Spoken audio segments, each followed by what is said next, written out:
And sometimes I'll sell her on the yes, and sometimes Yeah. it's the right question where I say, you know what, the answer is probably no, and you're right about asking me about that, Yeah. and so then I turn it into a no, and that's So where margin comes in. what are some of your non-negotiables? I know I have some. Like yesterday, my non-negotiable is I will always make myself available to be at my kids' school functions and things like that. But I don't know, is that even I mean, what type of, now that will probably harm me in, at some points in time in business, but it's like, at what point in time do you go, where is this threshold of saying like, man, you know what, this always motion, I think I probably need to, because I don't know, what do you guys think of that? I mean, do you guys have like hard lines like that, depending on the season of your kids' lives? And Yeah, I think one negotiable, non-negotiable, it was similar to that. I think that we have to temperature check how many things we put our kids in for us. Of Like course, yeah. specifically, it was just like we're not, everything underneath. I look at this, and when I can't let my kid dictate my life in terms of what they're doing. That like we're gonna figure out some things because I remember my parents. I was playing soccer, I was playing basketball, and I just as an entrepreneur, I see that I'm a model, but at the same time, like I'm pursuing something and need to model it appropriately. And running you to a soccer game or anything when they're under 7 years old is not best use of time or resources for my wife and I. So we decided to do. They enjoyed golf and gymnastics, so we have those two. But like the Saturday mornings with the girls, I like being super engaged with the girls and golf. And I had an opportunity recently to be part of kind of a smaller mastermind with a PE guy that I would have loved to. I would absolutely love to. But it was just quality time that I get with my girls on a weekly basis is at 10 a.m. on Saturdays. And Oh, yeah. 10 a.m. on Saturdays. it's an immediate no for me.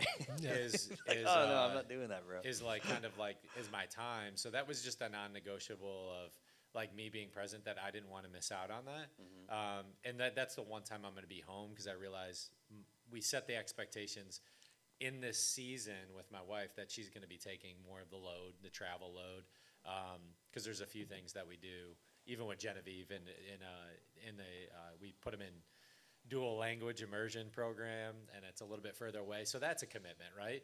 So the drive commitment, those things.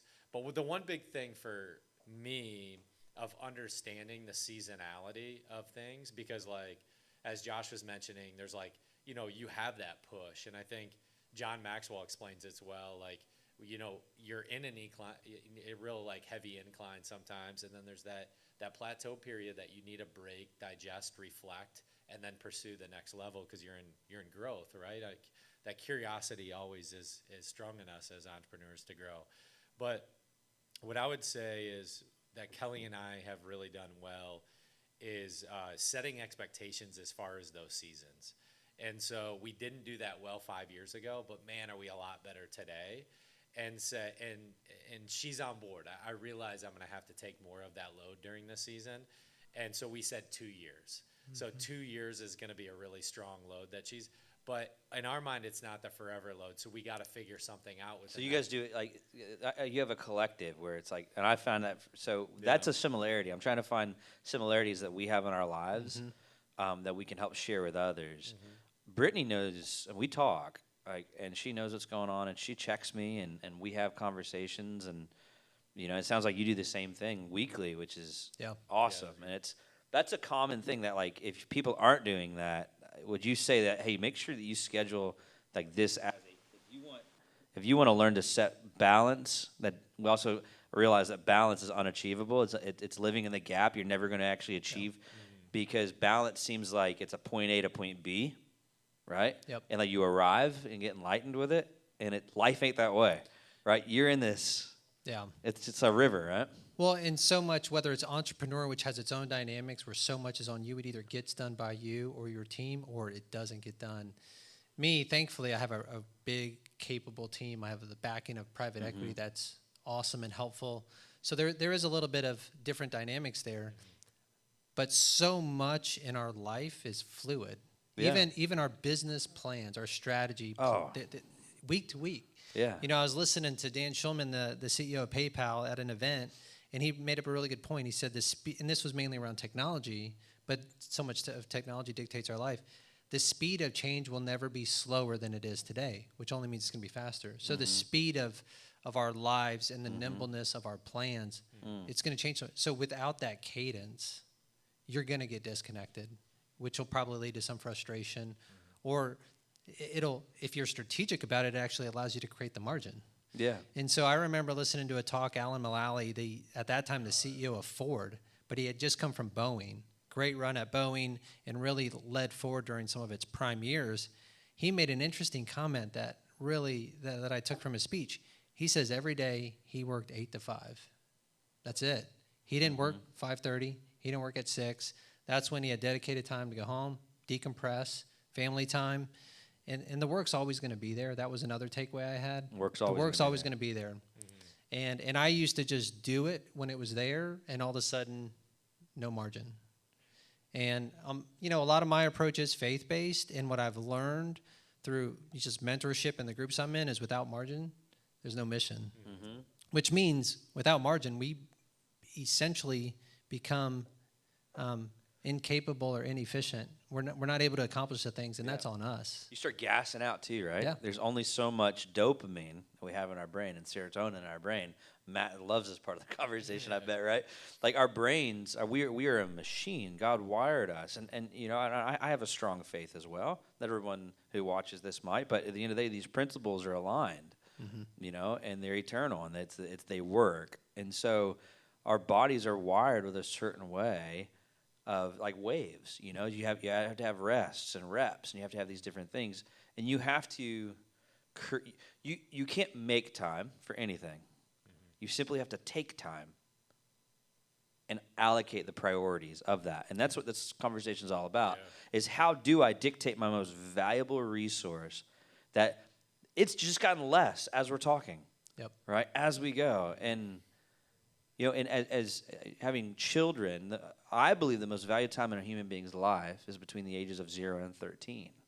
The rest of your life, you are either working on building upon the building blocks that your parents set before you. See, I talk with my hands.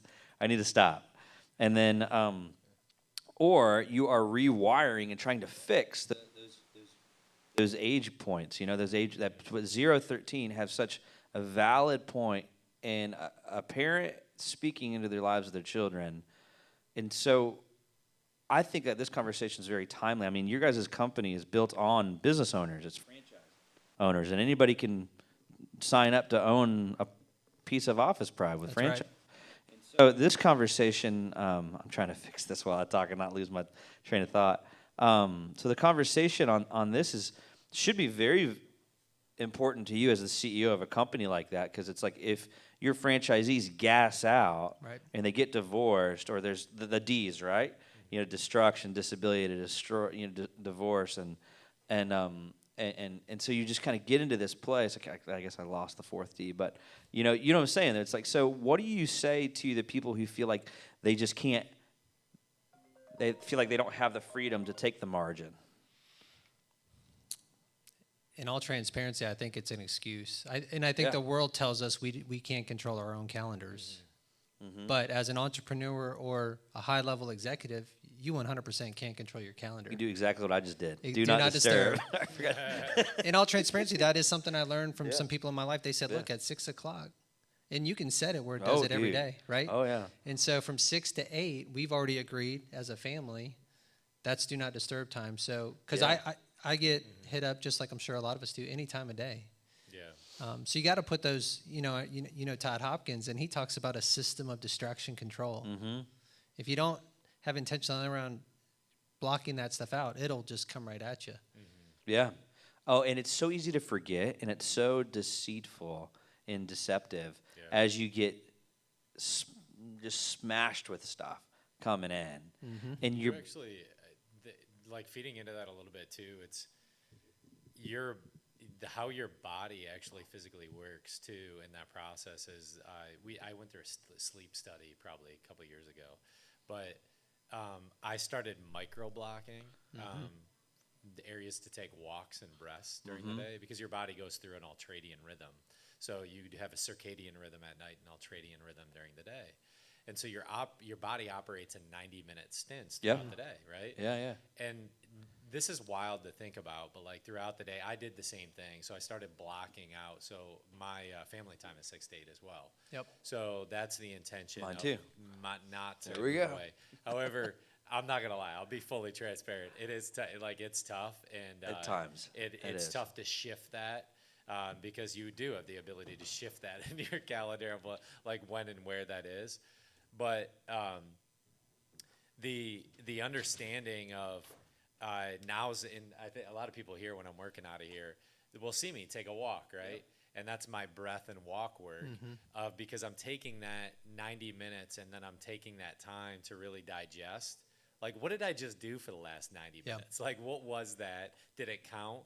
And kind of create that measurable along the day. But then also, like, the quality of my being. I started noticing that, like, when we're in front of screens and a computer or a phone, that I wasn't even breathing normally. So I started putting these micro calendar blocks, just like my family blocks. Because I think that going just to hit on something, too, it's not like this balance isn't there. But then how do you micro block these things to thrive in every area of your life? Because that's what you're really trying to. You want to thrive. You don't want to strive towards something. Yeah, absolutely. So yeah, those are just some of the kind of the triggers that I put just within my calendar. Have you found something? So I actually have a very similar rhythm, and it's a system. These guys are probably laughing a little bit because I harp on this all the time.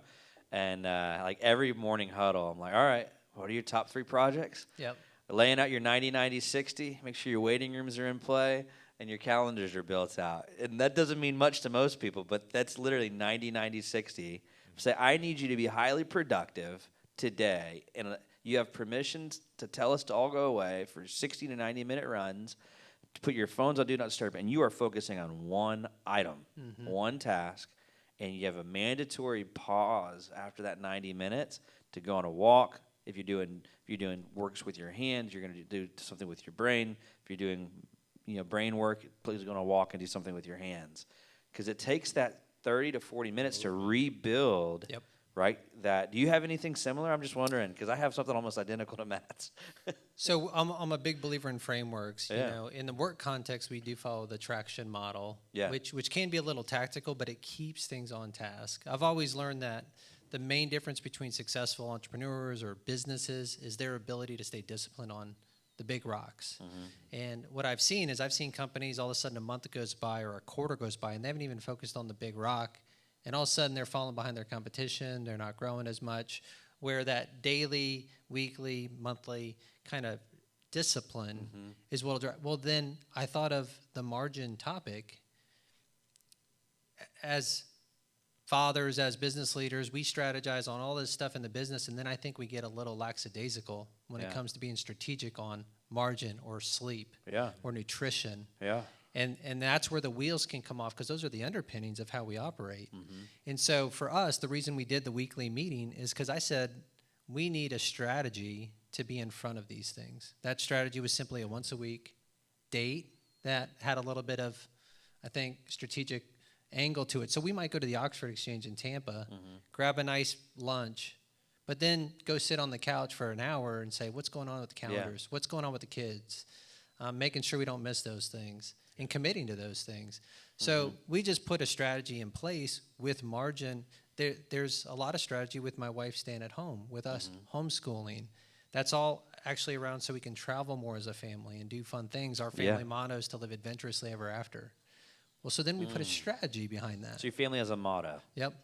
What was it? To live adventurously ever after. So that's a good thing. Your family has a motto. Yeah, we have missions, vision statement, and core values. Yeah. I need to do that better. Yeah. Yeah. It just puts parameters on things. It does, Like, absolutely. It I really mean, gives an idea of like even where you're headed. you guys want some more water, or are you good? I'm good. Josh, you need to hydrate more. I do. You can tell. So I want to this is a phenomenal conversation, and I think hopefully bringing immense value to whoever can take from this and watch this. And with that, man, thank you guys for taking the margin to actually do this, because this is our way of giving back as leaders. We have achieved things in life, that the majority of people on the planet can never say that they will ever do. The three of us sitting around this table. And so it's taking that perspective that, like chasing the horizon, like Todd talks about a lot of times, right? Yep. That we slow down enough to ponder together, to learn from each other, but also to allow others to learn just from our sheer conversation, and kind of being a fly on the wall. And so with that kind of going, because we're flowing through this, guys, how do you determine your values and your goals for your family?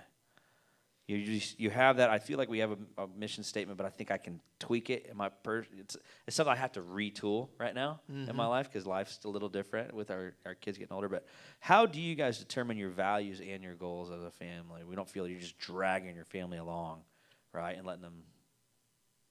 Yeah, I think that's it can be a little fluid because for us, my wife and I, we've established ours, and then for the kids, those are parameters, but they obviously are going to have their own individual dreams, expectations, goals, what they want in their life. Ours is we want to be a family living a purpose-driven life. So what does that look like, and kind of the expectations that fall underneath that? Well, we want to be radically generous in our time and our givings. That's one big, major proponent of family is a big orientation of how we circle around and come together. Prayer is a big focus of that in our daily routines. And then one of the major things is in terms of value that I have done with my girls is that I put them to bed when I'm there. I put them to bed because the reason why I want to do that, and I got it from one of my business coaches, was I wanted to be able to tell them about them before they go to sleep, so I have a little bit of control of what they maybe dream about, right? And so I get to tell them. I just say, Melina, I asked them the question first. They've never told me no. Well, actually, they have told me no when they're upset with me. But They get upset with you? Can I tell you about you? And she's like, yeah, Daddy, tell me about me. And so then I'll just, you're brave. I'm so proud of you. And I can kind of, as I formulate, I want to be actually more strategic. I love the way you play golf, and I love the way you honor God today, and you listen so well. And just being able to honor her in that way, whether she actually did or not, we're trying to promote better activity, maybe listening activities. But those are just some of the things that we're kind of sending as core principles and values that we have in a day-to-day that have been just a habit structure for us, that hopefully pay dividends. I mean, we're seeing a lot of value, a lot of confidence, I think, is driven out of that from my girls. So how do you set your values in your business and your goals, and you as well, family business? I don't believe we have business lives and personal lives. I think we have our lives. Yep. And that's a core thing. So how do you determine your values and goals, and how does that? Our children are simply, and our wives are reflections of what we're giving them. On a daily, right, too? So how do you do that? I think one of the big things, though, first, and sorry for cutting you off, Josh, is just writing them down, because I think that's one of the biggest pieces. You got to write something down. Yeah. That's true. Yeah, second, third, fourth, fifth, 1,000th that. I write it, and then review them. Write it down and review them. Yep. But values and goals, man, how do you... In a lot of ways, I've always believed that you have conversations with your team that you're trying to get behind something. And you're still, as a leader, which in our household, we're expected to lead. As a business owner, we're expected to lead. But I think there's still conversations that get people kind of behind it. And almost you can help them steer the idea of getting to where you want to go. Because in a lot of ways, you're aligned, but sometimes a leader needs to make it clear, needs to create that clarity. For us, it is through a lot more communication than we did in the past. As I was younger, knucklehead, young husband or business leader, sometimes I would just drive because that's how we're built. We have that grit, we have that probably alpha personality or that high D on the disc profile, and we just drive. Well, sometimes that's not ideal. We need to stop and communicate and get people behind a vision or a strategy. And for us, it's created in the family dynamic. Just because you brought up similar, Matt, my kids, a non-negotiable to them is actually that we pray with them as they go to bed. And as they've gotten older, they've made sure we didn't forget that. Like Savannah, my daughter, will say, hey, I need you to pray for me, Dad, or can you pray for me? I'm going to bed. And those are the sweet moments we get to have. But then that's also turned into where my wife and I in the mornings, and we're not perfect. We don't do it every single morning, but we try to, is we pray together for each other. When I'm traveling on business, we are very intentional. Even if I'm at a dinner, I'll step out and we'll do FaceTime, right? And just so I could see them and say goodnight, typically pray for them. But I'll walk out and I'll set the expectation, hey guys, my kids are going to bed. I'm going to go 5 minutes and, do FaceTime and I'll be back. And everyone's always, oh, go for it. That's awesome. So I Have love you the ever had power of anyone writing it say down. no, or felt be offended by you stepping out? I've not. Sometimes if they paused, I've just said, I'll be right back. But it's just as much as Matt's written it down, we probably need to get a little better at that. But we at least have clarity on what the expectations are. And again, we're strategic about it. When we know we're getting off base, and I learned this from a mentor, where we're going through that acquisition or that sale of the business, again, roughly $2 billion transaction, took a year, only 8 of us on the executive team. A lot of pressure to perform on the business, big valuation. And I was just running into my office every day taking Zoom calls. So I had a whole team that when I think of strategy around the core values and setting those values, impact is one of them. People and relationship is one of them. And all of a sudden, I found myself not able to have that because I'm running into an office, meeting with bankers, with our executive team, and I'm not even seeing the team. And I said, I don't even know if I'm making progress. And he goes, well, do you seeing fruit? And I go, what do you mean? He's like, fruits of the Spirit in the biblical context. Love, joy, peace, that gentleness, the kindness. And so that's a good way for us to know if we're on track or not. It's kind of always been how do I get a temperature read or a blood pressure read? It's one of the vitals. Is that happening in our life, in the family dynamic and the business dynamic? If it's not, it just causes me to either bring the team more together and ask those questions, or me to reflect a little more. Yeah, I was processing through this the other day because I think of that, the marathon. You don't run 26.2 miles and then keep running, right? To burn yourself out. No, there's got to be a recovery after that. There's got to be an association of where those sprints are. And for me specifically, I want to take those. I lost my train of thought there for a second. Recovery. In the recovery window of, where's that taking that? I don't know. But the point is, there is that recovery. Oh, what I was talking about, we were talking on a phone call with my coach again, but the vibrational frequency at which we operate, right? So, and that, the correlation to sleep and all these other things, and they can be intermittent throughout the day or an extended period of time. But I was reading this book by Stephen Hawkins, right? Power versus Force.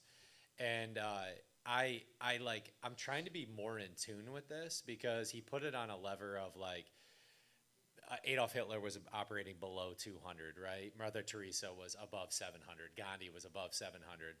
And so, you naturally, when you talk about those figures, Mother Teresa, Gandhi, it brings some level of euphoria. They were good-willed, good-natured, right? And then you have Adolf Hitler, not a good experience, but, below the 200 level in not a good way.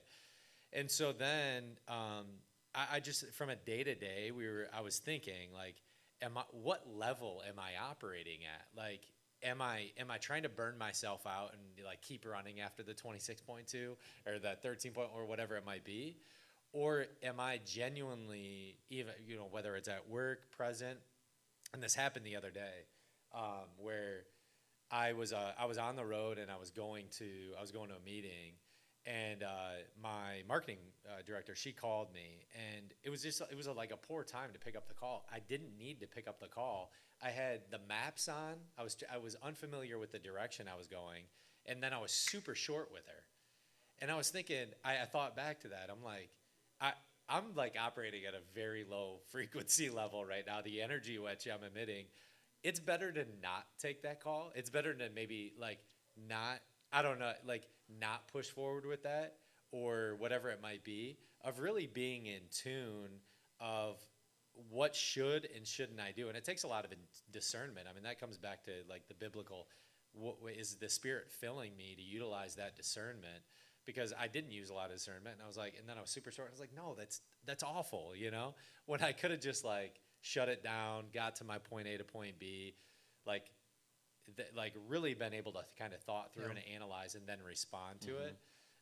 And so it was a part of that, and then a couple other books that I've read since, the System 1, System 2 check down. But what am I operating on it? Like Yeah. almost a moment by moment, minute to minute basis, and how I'm reflecting that to other people. Yeah, and Jeremy and I went to a Vern Harnish event, and I was shocked at one of his statements, which was leaders should be spending 80% of their time on the strategic side of the business. And a lot of the PE environment I came from, it was, yeah, you need to be strategic, but you also need to make sure it's getting done.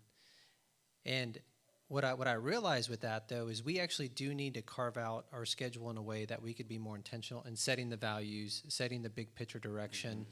And at Office Pride, what we learned a lot of, when you think of in the business sense, a vision is like destination focused. It's like we're going from here and we're going to do this.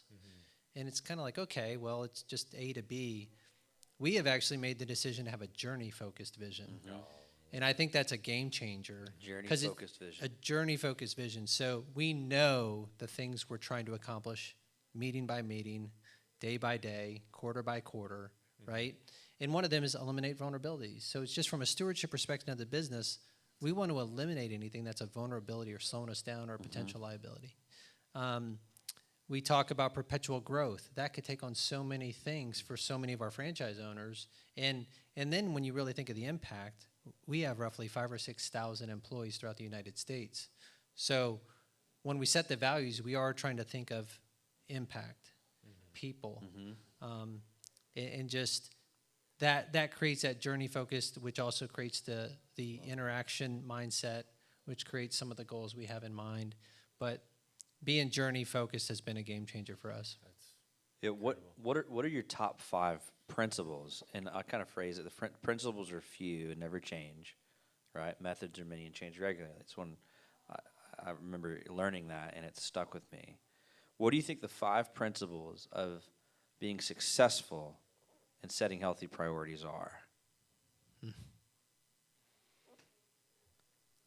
That's a tough question. I'll get back to the non-negotiable mindset, figuring out the non-negotiables and starting there, because then that gives you somewhat of the framework of, as you filter decisions. You know, a great example, we were actually trying to do this originally on Wednesday. You had a conflict at a kid's school, and that became a non-negotiable. You said, you know what? Even though I didn't double check my calendar, this is here, and it's a non-negotiable that we're going to be able to do it. We need to find another time. We changed the time too. Yep. We realized there's graduations, there's football games, there's all this other stuff. We got events, we have this and that. So you know what? Let's just do it during the day. Yep. And whatever happens, happens. Knowing that the conversation is going to be a great conversation. We're going to have a good time together. But it allowed us to, this is those non-negotiables. Yep. I fully agree with that. And rhythm and cadence is another big one for us. And different things work for different people. Like for me, I am structured. My wife actually got really offended early on when we were dating when I said, hey, can you send me a calendar invite? She's like, what do you mean? You're going to pencil me in? I said, well, yeah. And over time, she's learned that the idea of... You guys were already married? I think we were either about to or just got married, and it didn't go well. I'll say that. But she eventually understood I was actually trying to be strategic and intentional about our time, and that was just the structure, the framework. That's a good The way method. I I had did the it. same thing Yep. with Brittany. So cadence and rhythm, I would say, that's a good. I just want to try to give us a walk away to get a roadmap of like, here are these principles that are never going to change. If you learn to apply them, you'll have the greatest chance of hitting the highest capacity and performance of making sure you're being present and prioritized in the season you're in. Yep. Because the method's going to change. Sooner or later, we'll be empty nesters. Yep. Right? And it'll just be us and our spouse. And the last Crest chat I had, we found out the highest divorce rate right now is in the empty nesters. Really? Yeah. We had Judge Huey here and Corvelli and their wives and my wife and Paul Huey was like, look, I'll be honest with you, we're seeing the highest divorce rate right now is in the baby boomers and the empty nesters, the people that are the kids are out, and so you think of that. What we're talking about right now is crucial to making sure that we're living a long life till the death do us part, right? Well, Matt said something awesome earlier. Basically, not letting the kids dictate your schedule, because some of these schedules families have are 100% wrapped around their kids, and they're beyond capacity. They're insane. Yeah. And what our kids know is they know we love them. They know, I joke with them, but I'm serious.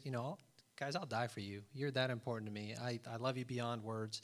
But they also know that mom is actually Number one. number one. Mm-hmm. And so this idea, and the way we have to frame that is when we think of cadence and rhythm, we try to take a trip every year, typically a cruise. Mm-hmm. Well, why a cruise? One, I don't get the Wi-Fi package, I don't have a cell signal, and I'm able to be uninterrupted for me, and my wife needs that. But they also know that we are going to make that a priority where we go focus on each other, or even take a weekend trip somewhere.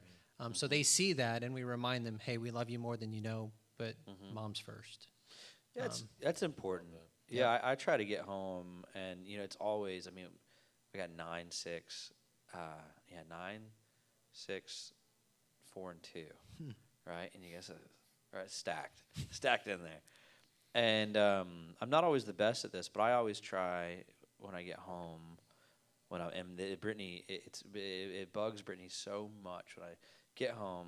I'm sitting in the driveway, and both of you guys have experienced this. She will set the kids loose if I stay in the car too long on the phone, and you will hear my kids open the car door, and that's it. She just lets them loose. So I'm trying to be more intentional about that, about when I pull in the driveway, finishing the call, because I always take a phone call on my way home. It's inevitable. I'm always doing that. But I try to come in first. I did this week, and kids were coming, Daddy, and I passed them and went right to Brittany and said hello and gave her a kiss first. Yep. And then immediately turned over and said hi to the kids to try to set that parameter. Like, no, this is priority number one for me. Is my wife, because none of you kids would be here if we weren't together. Yep. And so but that is That's something I actively actually tell Kelly too.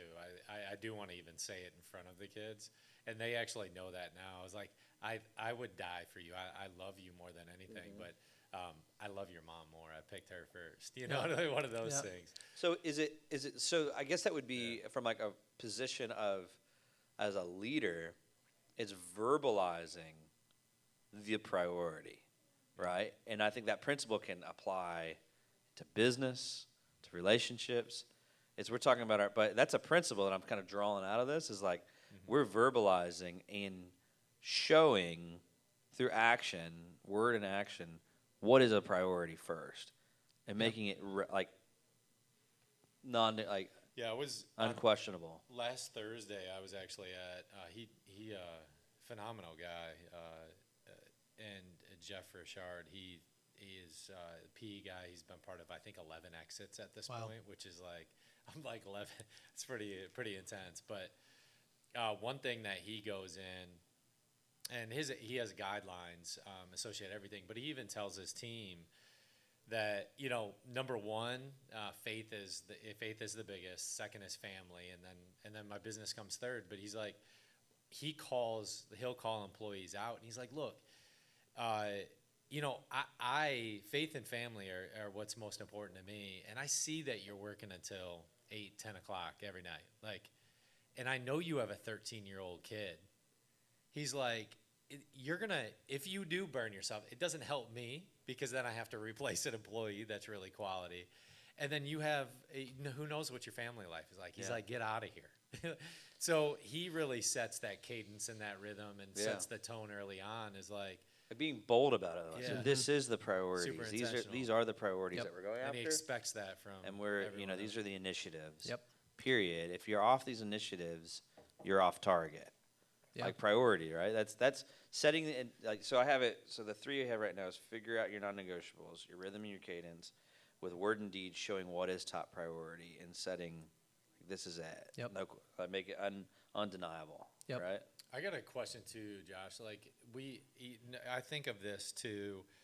You never, as you build a brand in terms of like Office Pride, you're building a brand, and then you're associating that with a level of excellence. Yep. And so now you have a bunch of business owners, because you can't, which is an amazing tool because they're taking a franchise, but the expectations are also to have that cadence and that rhythm that the same way corporate does. How do you establish that amongst how many business owners? Yeah, it's 150 plus 100, yeah. with the goal of getting to 300 pretty quickly. Wow.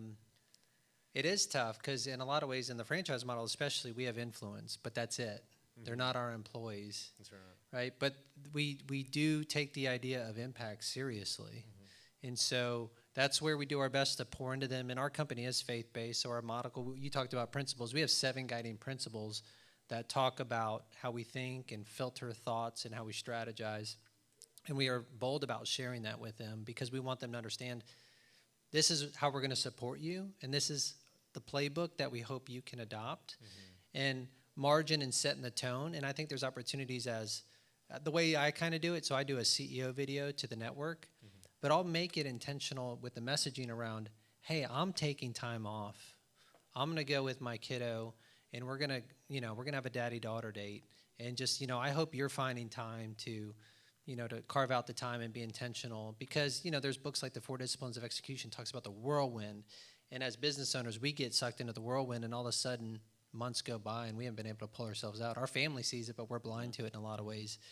So I think we as leaders have to keep repeating those things that are important. But then when the time comes when we're doing it, actually use that as an opportunity to show them that we're doing it. So I'll tell my team, hey, I'm going to go take this time. How are you guys doing on your time off? How are you making sure you're not burning out? So would you say making sure that we're following up by reviewing and keeping some level of accountability is a key principle to being successful? Yeah. Like review and accountability? Easier said than done. Yeah. But because it's one of those things that can just slip by. But yeah, making sure But you're consistent review and accountability. Yeah. They each individual franchise, right, has they're followed by the traction model. They're guided in that direction. So most are, Yeah. but in a lot of ways because they are a business owner, right? And we have influence on them, and we give them the systems and the tools that we have. And in all reality, they adopt sometimes all, but also sometimes only a number of them, because there is some neatness of the entrepreneur and having the autonomy to run. yeah. You get the benefits of a franchise model with giving you all the tools and really stacking the deck in your favor for success. But a lot of ways they still have autonomy. Yeah. Different ways, right? We actually believe in profiling as well, so we know how people learn. We understand what works for them because you might learn differently than him, and that Then that that's also the method crafts of our applying approach. these, right? That's Yep. the method. Yep. I mean, is there a 5th principle that we could walk away with that we could have? Hey, these are anchored. If you do these, you can stand the greatest shot of living a journey, this life. Prioritize, setting your priorities. Well, to speak into that a little bit, just because we are getting it, I'm so in tune with the health and wellness, and then Yeah. but I've taken, I wanted to be a direct reflection of that, right? So, if I'm stepping into this, how am I, literally optimizing my body to a completely other level? And it has been that way. So, my 3 pillars are the mental, spiritual, physical. How am I taking care of myself mentally? How am I taking care of myself spiritually? And how am I taking care of myself physically? And then those things, I feel like all interlace and come together. But those would be my pillars because it really does become down to me. It's a conscious choice. And then I think the ebbs and flows of life come a little bit easier because I'm not going to lie. One of the things that I just started recently doing is putting myself in 40-degree water. Oh, and- plunge bath? Yeah. And so, I haven't gotten there yet, man.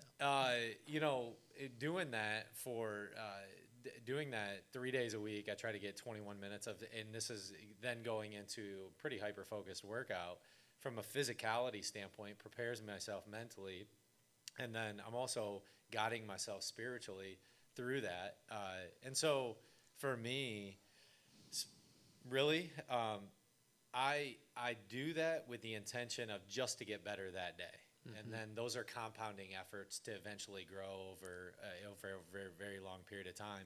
But the moment I stop it without that level of consistency, I get no fruits. Yep. And so now there is a season of also you can pick up where you left off too, and there are drop-offs in times, as we said, those the sprint mode and then the plateau. But there is also that level of discipline and consistency at which I want to approach the day-to-day and really. Well, you said something too around accountability. So I am in a group that we start with. They call it the wheel, but it's measuring how am I doing on rest and retreat, fitness and nutrition, my marriage, how am I doing discipling Was or in Alex in biblical there? community.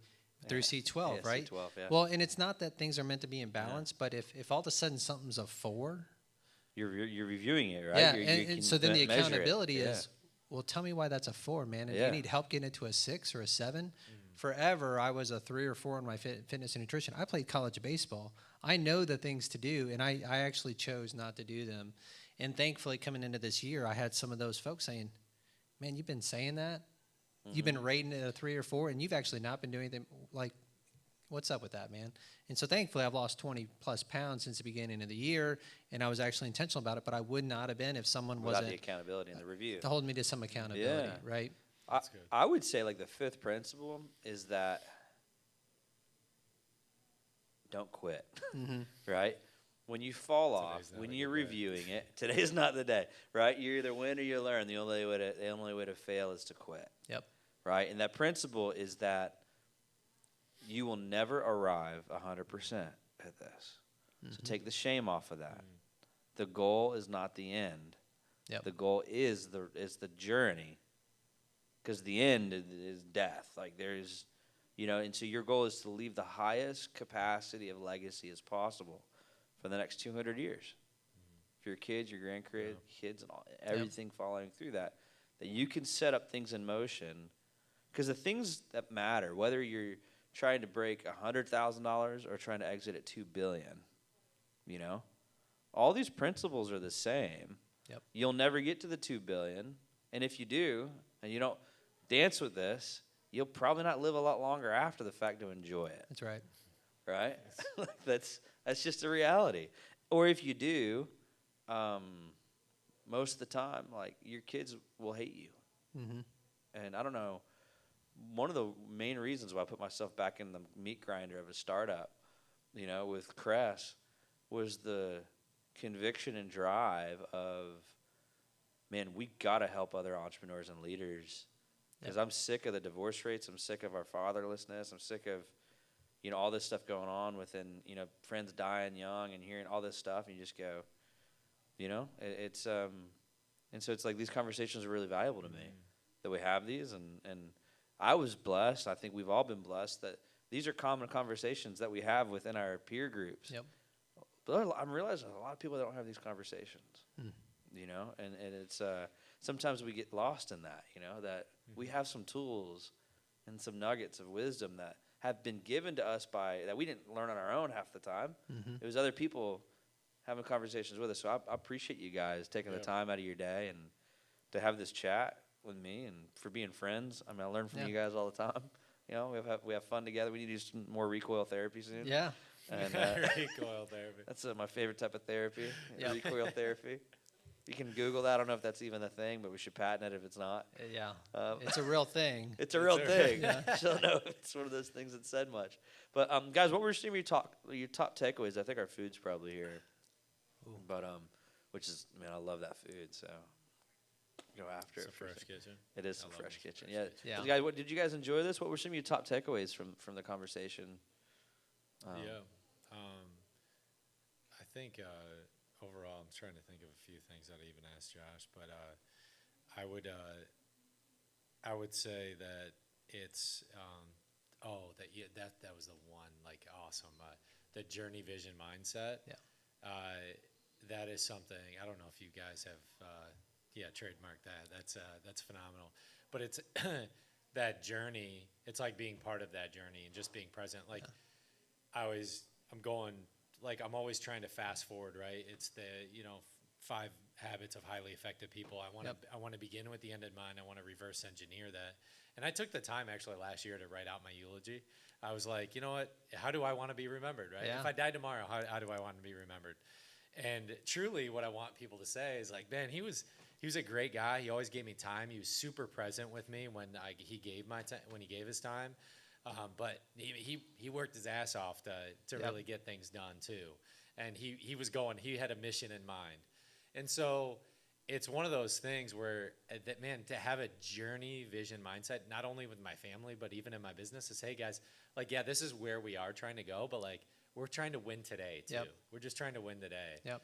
I love that. And That's I a think good takeaway, that's yeah. a major takeaway. What For about me. you, man? Anything that struck you that was Well, I love that we're talking about this because people aren't talking about it as much. Mm-hmm. The world says we're going to dictate your calendar and you shouldn't have margin. And I think ultimately that's ineffective. I lived through it. By the time we were done with this almost $2 billion transaction, I was burnt out, I was ineffective, and I certainly wasn't present with my family. And that was a problem. And thankfully, it was a season. I was intentional about pulling myself out of that, and it was very financially rewarding.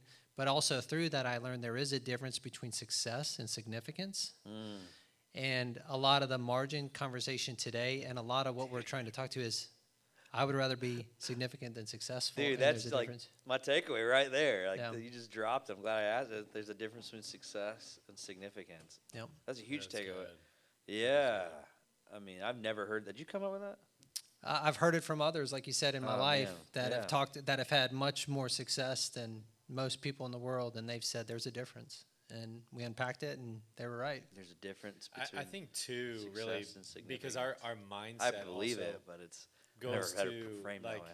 the component of monetary, right? Like Yeah. monetary, but like yeah, success and significance, how they're interlined. Those are interlaced. Like is that level? That is success, right? That level of significance that makes that impact for somebody else. Are you making an impact for somebody else? That's a good thing. Man. Because there is that. The reality is we still want to be successful. Like I'd still want to consider that is a level of fulfillment. Like I want to be successful in that way, but the monetary piece, like it likely will come. I think those elevate with one another typically. It's the cause and effect. The cause and effect role to it. Man, and with that was the best thing that was the most thought provoking thing that's ever been said. And we're gonna finish with that. Just kidding. Vince just walked in. Because oh man, I can't believe I missed that. I think Todd did that at our last meeting. Yeah. It was somebody. It's the common thing he does. Yeah. It was actually pretty good though. So you missed it, Vince. Man. All right. So This is good. man, that was really good, guys. Oh, I think we're wrapping up. Vince, you have any questions? I know you're just walking in, but Yeah, I appreciate you guys for doing these things, actually. I really do. I think that it's awesome, regardless of who's here or what's here. I think the information, especially since you got it on video, keep doing it. That's serious. Thanks, Good. brother. yeah, thank you. Well, we'll chop it up, man. This will be a good one. Hopefully, we can share it with again so many members here at Crest, franchise owners, Yeah. Office Pride, Nutritious. I'll kind of wrap. My name is Jeremy Vanderloop. I'm the founder and CEO of Crest Community. This is Josh. Is it Wise or Weiss. Weiss? Josh Weiss. Thank you for correcting me unintentionally, but I always thought it was Wise. Josh Weiss. His company is called Office Pride. He's a CEO. Have you have anything else that you have a book or anything? You've done anything? I am. You mentioned purpose driven. In a perfect world, when I have more margin and as I work on that, I would love to actually write a book about purpose driven business leader. Man, that's awesome. So- Awesome. Praying for that. So if you're looking to try to own your own company, Office Pride is a phenomenal resource with a great culture, and you guys are you guys the largest commercial cleaner? Or We're certainly one of the largest. yeah. All right, Yeah. globally or nationally?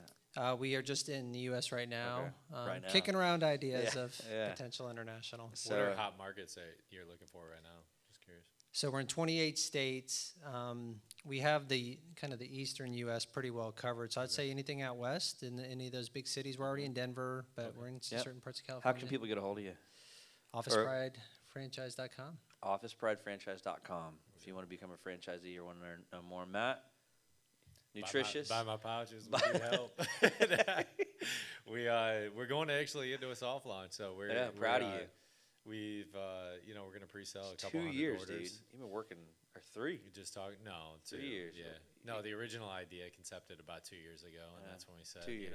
hey, let's figure it out. Everything's figure-outable, right? Yeah. Yeah. and That's right. learned a lot that time frame and added a lot of time to it, but it's fun. So we're here. So we're going into production. So the next 3 months is just data collection and seeing if people like the product, what audience it resonates with, and super excited about it. So if you guys want to be part of the Nutritious Early Bird Special, the early adopter program, that's what we're doing right now. So we're super excited. I'm about in.